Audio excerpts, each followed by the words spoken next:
محترم ناظرین، تراویح کے سلسلے میں غیر مقلدین کا عمل چاند دیکھنے سے چاند دیکھنے تک، پہلی رمضان سے 20 رمضان تک عشاء کے بعد، اور آخر عشرے میں تاک راتوں میں تہجد کے وقت میں یہ حضرات پڑھتے ہیں۔ کیا ان حضرات کا یہ عمل حضرت عائشہ رضی اللہ عنہ کی حدیث سے ثابت ہوتا ہے؟ آئیے حضرت عائشہ صدیقہ رضی اللہ عنہ والی روایت ملاحظہ کیجیے۔ حضرت ابو سلمہ ابن عبد الرحمن رحمۃ اللہ علیہ نے حضرت عائشہ رضی اللہ عنہ سے پوچھا کہ رمضان میں رسول اللہ صلی اللہ علیہ وسلم کی نماز کی کیا کیفیت ہوتی تھی؟ انہوں نے بیان کیا کہ رسول اللہ صلی اللہ علیہ وسلم رمضان اور غیر رمضان میں 11 رکعت سے زیادہ نہیں پڑھتے تھے۔ 4 رکعت پڑھتے تو ان کے حسن اور لمبائی کو مت پوچھ، پھر 4 رکعت پڑھتے تو ان کے حسن اور لمبائی کو مت پوچھ، پھر 3 رکعت پڑھتے۔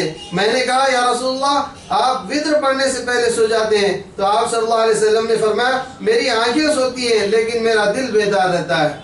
صحیح بخاری حدیث نمبر 2013۔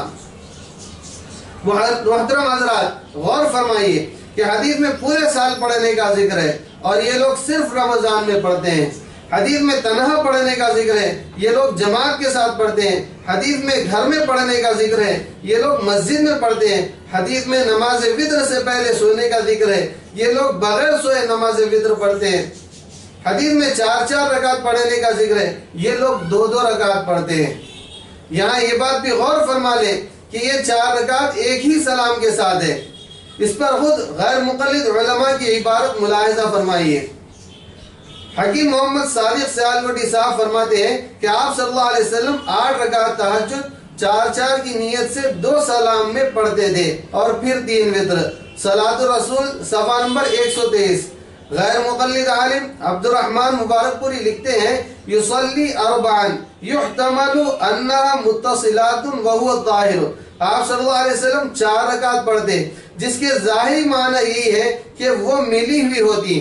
تحفۃ الاحوذی شرح ترمذی جلد 2 صفحہ 426۔ اور یہی بات محمد ابن اسماعیل امیر صنعانی نے بھی لکھی ہے، دیکھیے سبل السلام جلد 3 صفحہ نمبر 36۔ ہر غیر مقلد اپنے تراویح کے عمل کے سلسلے میں سب سے پہلے اسی حدیث کو پیش کرتا ہے۔ محترم ناظرین، آپ نے حدیث کے ایک ایک جز کو بغور سماعت فرمایا ہے۔ کیا ان کا یہ عمل حضرت عائشہ صدیقہ رضی اللہ عنہ والی اس حدیث سے ثابت ہوتا ہے؟ انہوں نے پوری حدیث مبارکہ کے اندر صرف 11 کے لفظ کو لیا، باقی پوری حدیث کو انہوں نے چھوڑا ہے۔ جبکہ تہجد کے سلسلے میں حضور صلی اللہ علیہ وسلم کی رات کی نماز کے متعلق 4، 6، 8، 10، 12 رکعت پڑھنا بھی صحیح بخاری صحیح مسلم ہی سے ثابت ہے۔ ہم یہاں بات کو مختصر کرتے ہوئے احادیث میں سے صرف انہی عبارات کو پیش کرتے ہیں جن میں تعداد کا ذکر ہے۔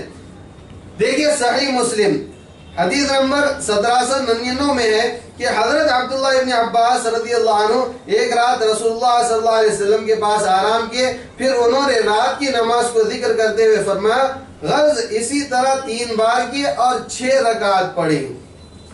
صحیح بخاری حدیث نمبر 1139 میں ہے کہ حضرت مسروق رحمت اللہ علیہ نے حضرت عائشہ رضی اللہ عنہ سے رات کی نماز کے متعلق پوچھا تو انہوں نے حضرت عائشہ رضی اللہ عنہ نے فرمایا کہ آپ صلی اللہ علیہ وسلم 7، 9 اور 11 رکعت پڑھتے تھے۔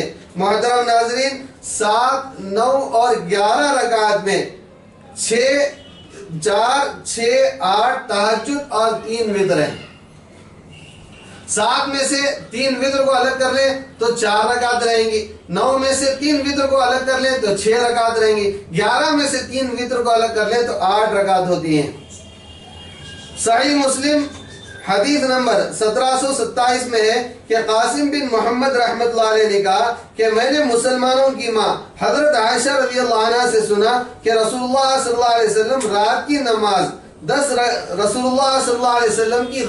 نماز 10 رکعتیں تھیں اور 1 وتر۔